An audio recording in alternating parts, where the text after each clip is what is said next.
ভাই হয়েছে আরে ভাই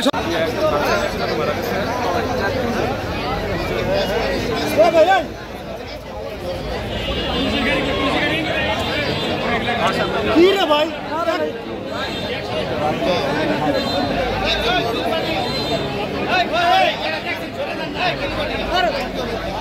ভাই একটু বেরোন তো ভাই বেরোন বেরোন ওই দেখছেন না বারো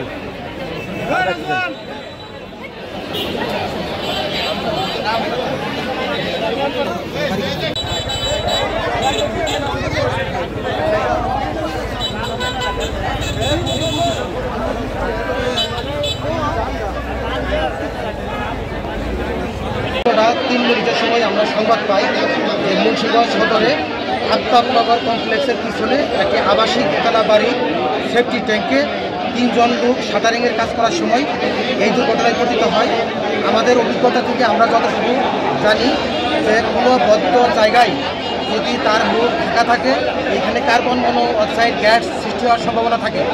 আমরা ধারণা করছি যে এই সেফটি ট্যাঙ্কটা যেহেতু বদ্ধ ছিল, তার ঢাকনা লাগানো ছিল, এই লেবাররা যখন এটা খুলে নিচে নামতে গিয়েছে সাথে সাথে তারা অক্সিজেন কাটা হয়ে তারা এখানে 3 জন নিহত হয়েছে। আমরা ফায়ার সার্ভিসের পক্ষ থেকে অত্যন্ত ঝুঁকি নিয়ে আমি নিজে ব্রিথিং অ্যাপারেটাস করে আমার টিমসহ তাকে আমরা ভিতর থেকে 3টি মতো মরদেহ আমরা উদ্ধার করি এবং পুলিশের কাছে হস্তান্তর করি। আমরা জানতে পেরেছি 3 জনই লেবার, তাদের বাড়ি 3 জনের বাড়ি উত্তরবঙ্গে। বিভিন্ন জায়গায় আমরা এই মুহূর্তে পুলিশের কাছে হস্তান্তর করেছি। আচ্ছা, ত্রুটি কি ছিল, কি কারণে ত্রুটি কেন, মানে এই মৃত্যুর কারণটা কি? আপনারা জানেন যে সাধারণত সেফটি ট্যাঙ্কি যদি কেউ পরিষ্কার করতে যায় বা নতুন কোনো সেফটি ট্যাঙ্কি এখানে শাটারিং খুলতে চায় অবশ্যই 24 ঘন্টা আগে তার ঢাকনাটা খুলে দিতে হবে। যদি 24 ঘন্টা আগে ঢাকনাটা খুলে থাকে তাহলে বাইরের পাতায় ভিতরে প্রবেশ করে যে ভিতরে কার্বন মনোক্সাইড যে গ্যাসটা সৃষ্টি হয় এটা তার শক্তিটা কমিয়ে দেয়। যার ফলে এখানে যে ঘটনাটা করছে এই ঢাকনাটা বন্ধ ছিল, ঢাকনাটার সাথে সাথে খুলে তারা নিচে নামা মাত্রই তারা অক্সিজেন কাটা হয়ে মৃত্যুবরণ করে।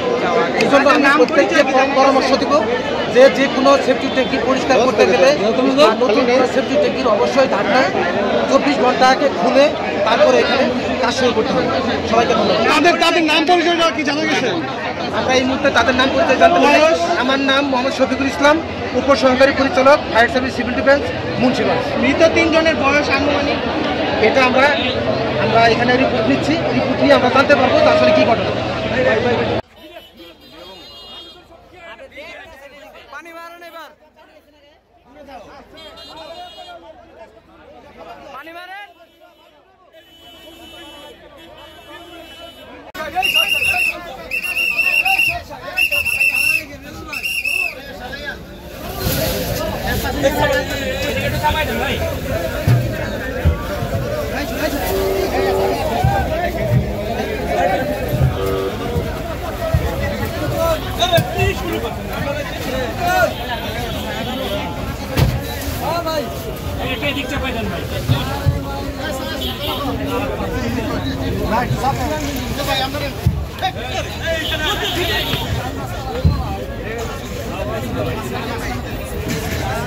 একটু ধরে